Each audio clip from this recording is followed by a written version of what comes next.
Everything is always working out for your highest good. The universe is benevolent and is always nurturing your dream. And when you feel this truth at the core of your being, you'll start to see the evidence appear outside of yourself. The beliefs you hold within yourself are so powerful, even though our mind can't always see the connection between the beliefs that we carry within and what we manifest in the external world. If you expect good things to happen to you, not only are they more likely to happen to you, but you'll actively look for evidence that good things are happening to you. And whatever you start to build more evidence for is what becomes your new predominant belief, which then affects what you attract in the outer world. So the question for you is, what beliefs are you carrying, whether consciously or unconsciously, that are affecting what you manifest in the external world? Because so often you can do all the right things. You can be working hard, following your intuition, doing the things that scare you, and yet somehow it feels like things in the world are not working for you, they're not flowing, and you don't know why.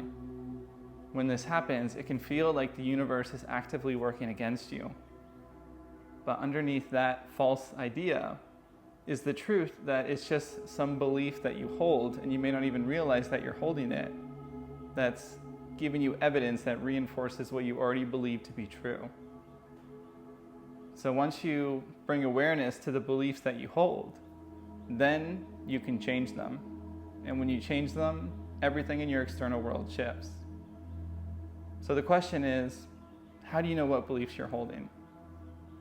Well, you can look at the area of your life where you feel the most energy at this moment. What is the thing that you desire the most? And also, what is the area of your life where you feel like you're being blocked? Where it feels like somehow you can't quite get the solution or change that you desire? And very often, these will be the same thing. So whatever you most desire is an area of your life where you may also feel the most blocked, and you don't know why. So what you can do is start there, and then write out a list of all the potential beliefs that if they were true, they would lead to the manifestation of the life circumstances you're experiencing now.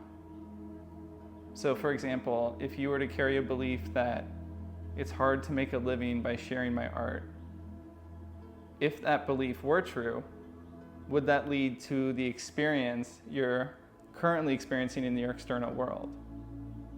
And I do this not to grow the negative. Of course, we don't want to grow the negative, but we have to first bring awareness to what limiting beliefs you may be temporarily carrying. Because once you see that you have a negative belief or a limiting belief, even if it's unconscious, and you see that the evidence of it is manifesting in your external world, then you'll realize you can change it. You can rewrite the story. So once you find that negative belief, you can write the opposite.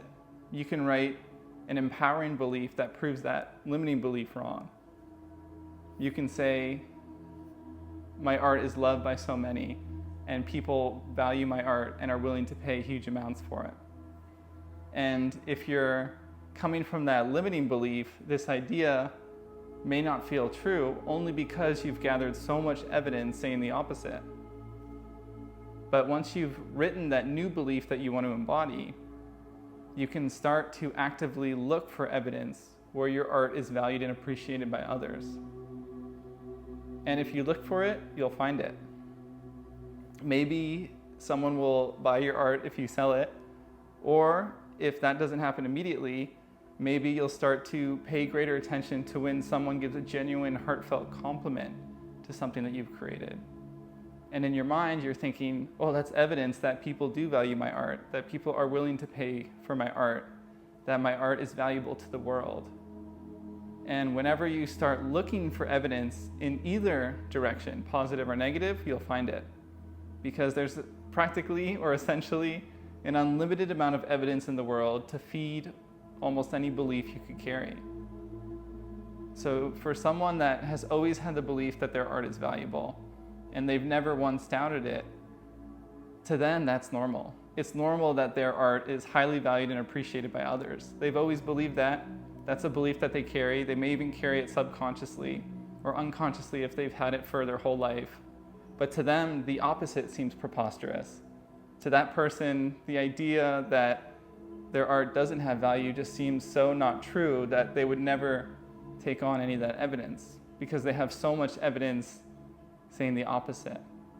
So once you start looking for new evidence that confirms the beliefs you want to embody, that you want to believe are true, they literally become true for you. In other words, you get what you expect. And this is why there's a famous quote or a similar version of it often repeated, which is, you're the author of your life story, or you're the director of your life. It all starts from within, and more specifically, it starts with the beliefs you carry about how your world works. And we can see this clearly on social media with different algorithms. We've all, or most of us, I think, have heard of the word the echo chamber, where we're essentially fed back information that reinforces our beliefs. And the way these algorithms work is, if you spend time engaging with a specific type of content, or liking certain content and not other content, it'll just feed you more content that it thinks you'll like.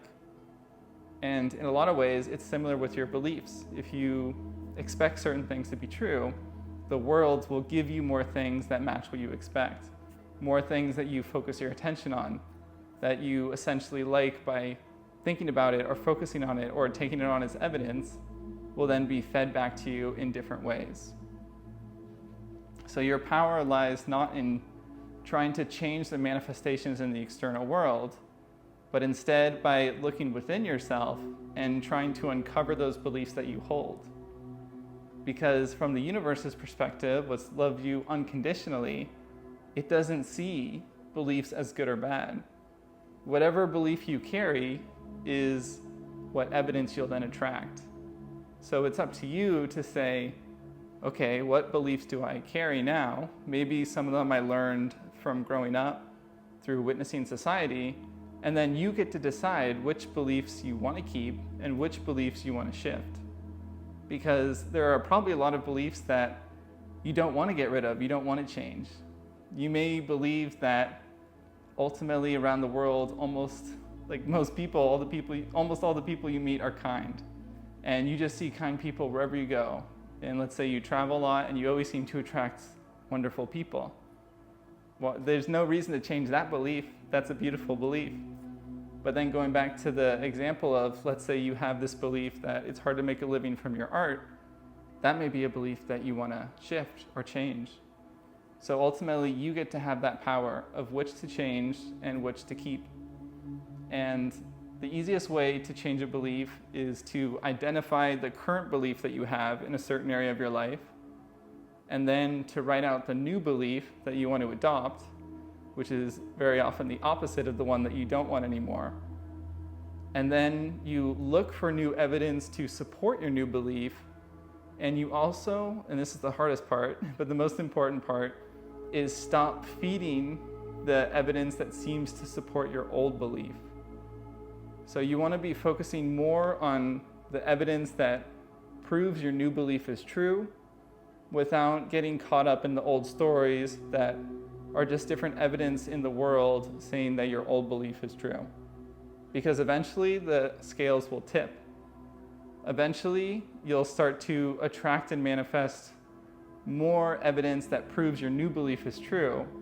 But if you've been holding on to and carrying an old belief for a long time, it may be hard not to believe all this evidence that you've attracted into your life because you're fighting against an old story.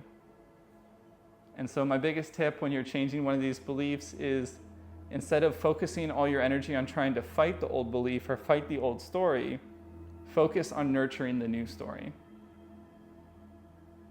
Let your past be your past. Let the beliefs that you've held up until now be beliefs in your past if you don't want them anymore. And make an agreement with yourself that from this point forward, I'm going to feed a new story. I'm going to feed a new belief. I expect good things to happen to me. I expect to find people who value my art. And I expect to be validated by the world that my art is needed and provides love and beauty to those who need it. and you expect people to pay you a lot for your art because your art is valuable, so of course they would pay for it. And it's by feeding this new belief and not trying to go back in time and rewrite an old story or revisit an old story for 100 times to try and change things, but instead to focus on growing and nurturing this new belief, just like watering a new plant in your garden, that it will begin to grow. And then soon it'll grow so big that you'll forget that you ever had a limiting version of that belief in the past. So that's it. I hope that was helpful for you. I'm sending you lots of love, and I hope you have a wonderful day.